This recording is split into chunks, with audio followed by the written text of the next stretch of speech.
Okay, look.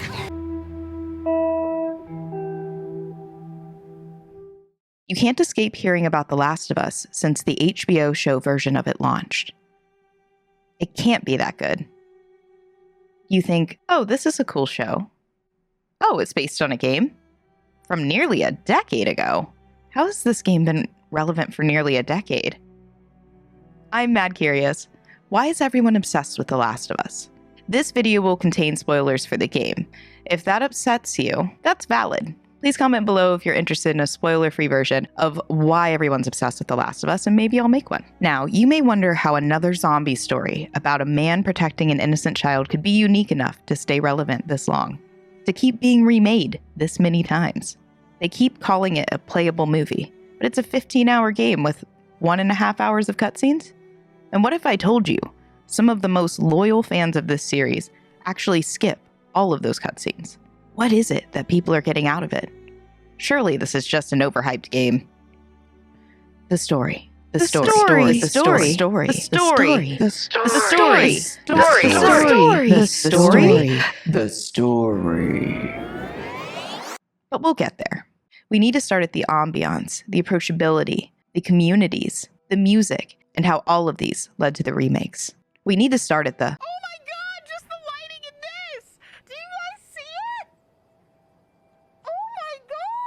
Do you guys see the difference? Seriously, you open the game and you see this.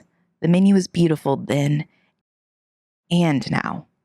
Now imagine that the rest of the game is just nothing to look at.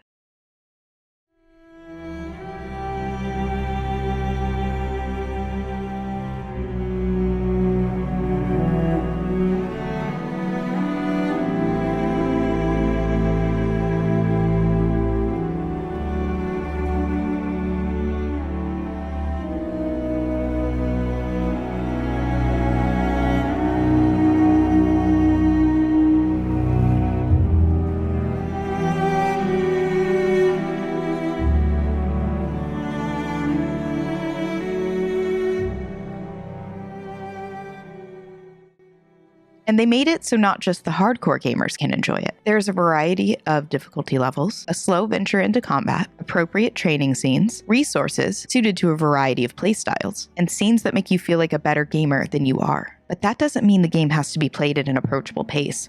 Part of the reason this game has stayed relevant for so long is because of the communities that have discovered and in some ways created the immense replayability of this game.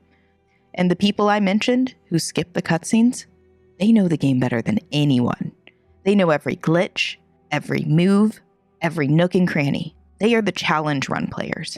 They speed through the game, knowing exactly where to go, exactly which resources they need to spend time picking up, glitches that will save them mere seconds, where they can run through and avoid combat altogether, and where they've practiced hours to get the perfect aim and the order of combat. The players who built up this subgenre of gaming know areas of this game that you and I, assuming that you are also a filthy casual, or maybe not even a gamer at all, may never experience. Speaking of experience... It's okay, baby. We're safe. Hey, we need help. Stop! Please. Sir, there's a little girl. Yes, sir. Sarah, you're gonna be okay, baby. Stay with me. Please, please, please don't. What's the other option? Go back to Tommy's. Be done with this whole damn thing. After all we've been through. Everything that I've done.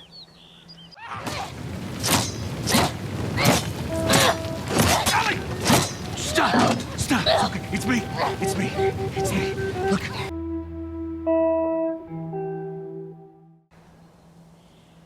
It can't be for nothing.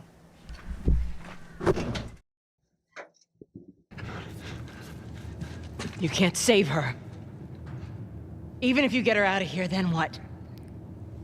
How long before she's torn to pieces by a pack of clickers? That is, if she hasn't been raped and murdered first. It's what she'd want. I know that's not what you want to hear right now. Swear to me. Swear to me that everything that you've said about the Fireflies is true. I swear. Sorry, we're not quite there yet. Okay, we're almost to the story, but this question is important. The Last of Us was so well loved that it defied the need for the best new graphics, and yet the creators of the game always wanted to rebuild it for the next generation's capabilities and visuals. They created the remaster to update the game from PS3 to PS4 for this reason. But the remake from PS4 to PS5, making the game into Part 1 after a Part 2 had already been made, was because while the game was phenomenally well received, it still didn't cover the scope of the entire vision. They didn't just improve graphics, they aligned elemental and character visuals and sounds with the second game. Moving and weapon use feel different, and even updated environment interactions and AI behavior so that the game will have a different feel, especially for the challenge run players that helped keep this game so relevant. Okay, now you know why The Last of Us isn't just like any other game. So why isn't The Last of Us just like any other story? The opening is a casual experience, the one that became quite real for us in 2020. We think, okay, cool, we're experiencing this zombie outbreak with this nice family. Hey, baby, stay with me. Oh. Cue 20 years later. Quick summary. This man who lost his child at the beginning of the story is reluctantly tasked with smuggling a child across dangerous areas to a group with a doctor because the child is immune and could be the key to a cure. Sounds like every other adventure / story of loss / zombie story that you've ever seen before. Why should you be interested? It's the way they tell the story and the message that it all builds up to. The writers make you play Joel in such a way that you begin to care for Ellie as a daughter in the same way he does. Your watch is broken. The writers built the story with masterful storytelling and aren't afraid to use the medium of gaming in order to do so. Even down to the photo mode. They've included words that are hints of what the game's theme surrounds. Endure. Survive. I should mention now, since these photo mode images are from the DLC, that there is also a DLC. It is set as a flashback to when Ellie was bit, a few weeks before the original story begins, but also as present-day scenes in the middle. And she's having these flashbacks along with her present day, because both the story of where she was bit and the story of how she's taking care of Joel after he sustains a serious injury both take place in a mall. This DLC isn't just a side story to the game. It elaborates on the main theme in ways the main game shows us, but never tells us. And the beauty in how they tell in the same ways that they've shown us for hours of gameplay hits in a way that exemplifies how powerful the storytelling in The Last of Us truly is. Remember the initial scene I showed you at the beginning? It makes me tear up every time. Towards the end of the game, Ellie kills David, a cannibalistic creep who stalks Ellie around a restaurant to kill her after she doesn't bend to his will. Ellie's killing of him is strength. It's loss of innocence. It's catharsis. It's trauma. This is the child we've been protecting the entire game, but we couldn't protect her from this. Not me tearing up just talking about it. So the writers use gaming and proper storytelling techniques to make us feel things. Cool. But why is everyone obsessed with it? I'm still doubtful, Mad. Give me more. It's time to finally talk about the game's message. The central message of The Last of Us is one of the best themes I've ever experienced in a story. And as a writer, I do not say that lightly. Playing it as the characters only makes it that much more impactful. But the message is clear at the end of the DLC and the game. Let's talk about the end decision. Yeah, that decision. The one that made gamers wonder if the character they'd been playing all along was actually the villain. That's what a lot of players took from The Last of Us. But that wasn't actually the point. You see, Joel and Marlene, the woman who somewhat raised and protected Ellie from afar after the death of her mother, she at the end... You know what? Just watch this scene real quick. She's being prepped for surgery. The hell you mean, surgery? The doctors tell me the cordyceps, the growth inside her, has somehow mutated. It's why she's immune. Once they remove it, they'll be able to reverse engineer a vaccine. But it grows all over the brain. Find someone else. There is no one else. I get it. But whatever it is you think you're going through right now is nothing to what I have been through. I knew her since she was born. I promised her mother I would look after her. Then why are you letting this happen? Because this isn't about me, or even her. There is no other choice here. She makes some sense. In this decision in whether to kill a child in order to have a chance at a cure, Marlene is an idealist, and everyone is the hero of their own story. Marlene sees an opportunity to have a chance at fighting the virus that has destroyed the world and most of the humans in it for 2 decades. She'll do any amount of justifying the means for this world-changing, world-saving potential. She subscribes to sacrificing the few for the many. But the clincher is, they don't know if it'll even work. On the other hand, Joel is a realist.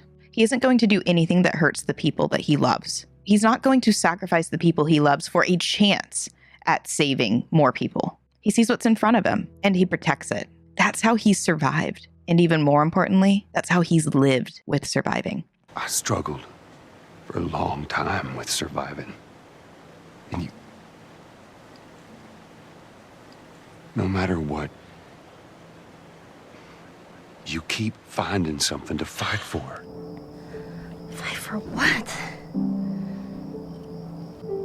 There are a million ways we should have died before today. And a million ways we can die before tomorrow.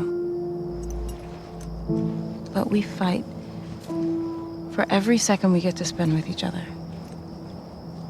Hey, Joel, I got something for you.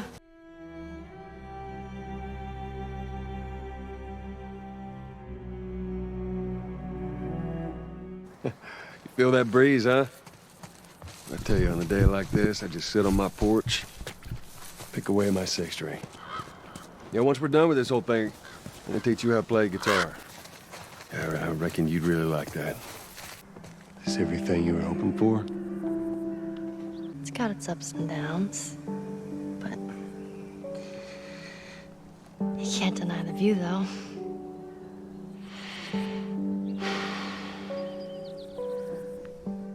You see, The Last of Us isn't a zombie story. It isn't a story about a dad who found a new replacement daughter. The reason everyone is obsessed with The Last of Us is because it's a story about the essence of life. Once you've given every end to justify the means, once you've done everything it takes to get a few more seconds with each other, it's about how to live with surviving.